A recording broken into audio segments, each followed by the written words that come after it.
Здраво, деца! Слушнете го денешниот возбудлив расказ. Кочијата на царот се движела по улиците.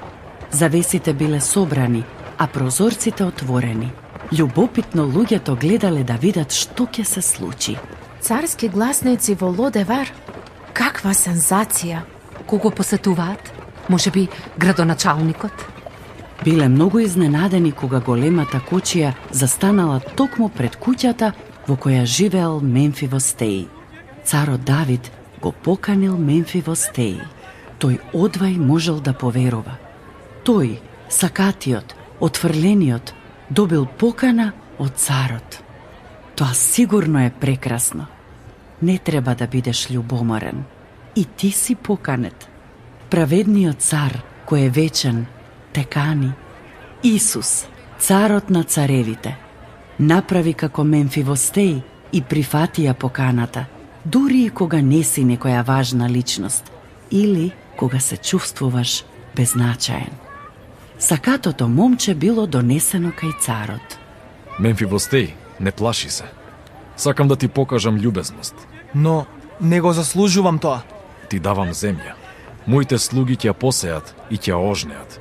И сето тоа ти припаѓа тебе. Царот Давид го поканил Мемфивостеј и му дал подароци. Исус, вечниот цар, те кани и сака да ти понуди подароци.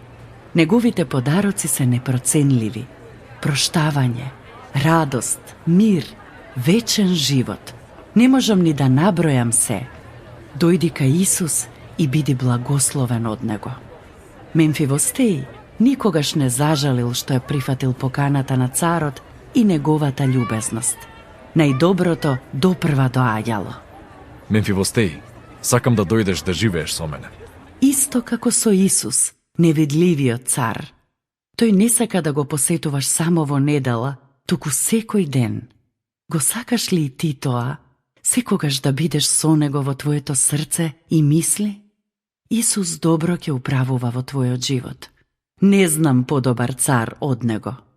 Поканата на царот Давид целосно му го сменила животот на Мемфивостеј. Поканата на Господ Исус целосно ќе го смени твојот живот. Исус те кани и сака да ти покаже љубезност. Сака секогаш да бидеш со него. Прифати ја неговата покана. Можеш да му одговориш кога се молиш. Царот Исус те слуша. До следното слушање. Ако сакаш да не контактираш или ако имаш прашање, пиши ни на radio7kids@gmail.com. Чао!